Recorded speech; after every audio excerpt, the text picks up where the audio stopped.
নমস্কার বন্ধুরা, আমাদের চ্যানেলে স্বাগতম। ডিএ নিয়ে আরেকটি গুরুত্বপূর্ণ আপডেট। তো বন্ধুরা, অষ্টম বেতন কমিশন, অষ্টম পে কমিশন নিয়ে এই গুরুত্বপূর্ণ আপডেট আমরা স্টেপ বাই স্টেপ আলোচনা করব।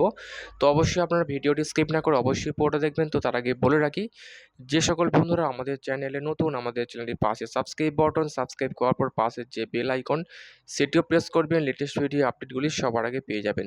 দেখে নেব আজকে ডিএ সংক্রান্ত গুরুত্বপূর্ণ আপডেটটি। কেন্দ্রীয় কর্মীদের জন্য রয়েছে একটা বিরাট স্বস্তির খবর। খুব শীঘ্রই তাদের বেতনে বড় ধরনের বৃদ্ধি হওয়ার সম্ভাবনা রয়েছে।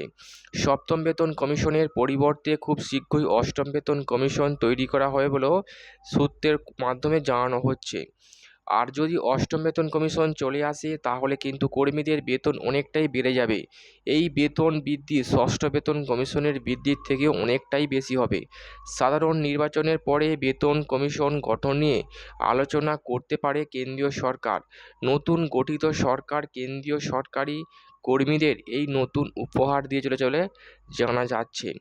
এখনো পর্যন্ত সরকারি তরফে এরকম কোনো নির্দেশিকা না আসলেও মোটামুটি বিষয়টা যেদিকে এগোচ্ছে তাতে বলা যেতে পারে এটা একেবারেই নিশ্চিত। বর্তমানে অষ্টম বেতন কমিশনের কোনো প্রস্তাব এই মুহূর্তে না থাকলেও সংসদে এই নিয়ে একটা আলোচনা শুরু হয়েছে। তবে সরকারি দপ্তরের সূত্র মারফত জানা যাচ্ছে এখনও পর্যন্ত কেন্দ্রীয় সরকারের তরফ থেকে এই সম্পর্কে বিশেষ কোনো সিদ্ধান্ত গ্রহণ করা হয়নি।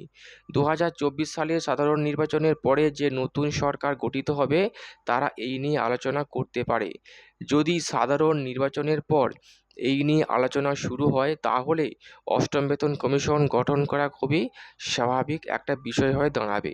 যদি অষ্টম বেতন কমিশন গঠন হয় তাহলে বেতনের ক্ষেত্রে একটা দারুণ লাভ আপনারা দেখতে পারেন। আগের বেতন কমিশনের তুলনায় এটা অনেক বেশি লাভদায়ক।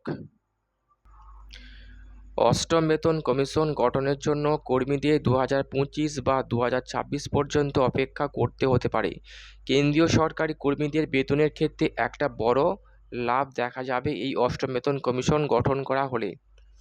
সূত্র মারফত বিশ্বাস করা হচ্ছে নতুন ফর্মুলার মাধ্যমে ফিটমেন্ট ফ্যাক্টর পরিবর্তন করার সিদ্ধান্ত নেওয়া হতে পারে। যদি সেরকমটা করা হয় তাহলে কিন্তু বেতন বাড়বে কেন্দ্রীয় সরকারি কর্মীদের। এমনিতে প্রতি 10 বছর অন্তর একটি করে নতুন বেতন কমিশন গঠন করা হয়। সপ্তম বেতন কমিশন গঠন করা হয়েছিল 2016 সালে। সেই সময় ফিটমেন্ট ফ্যাক্টর বৃদ্ধি করা হয়েছিল 2.57 গুণ। এর সাথে মূল বেতন বৃদ্ধি করা হয় 18,000 টাকা। ঠিক 10 বছরের মাথায় অর্থাৎ 2026 সালে আরও একবার বেতন বৃদ্ধি হতে পারে সরকারি কর্মীদের। তো বন্ধুরা, এই ছিল ডিএ সংক্রান্ত গুরুত্বপূর্ণ আপডেট। কেমন লাগলো কমেন্ট করবেন, লাইক করতে ভুলবেন না। পরবর্তী আপডেট পাওয়ার জন্য আমাদের চ্যানেলটি সাবস্ক্রাইব করে রাখবেন। থ্যাংক ইউ বন্ধুরা ভিডিওটি দেখার জন্য।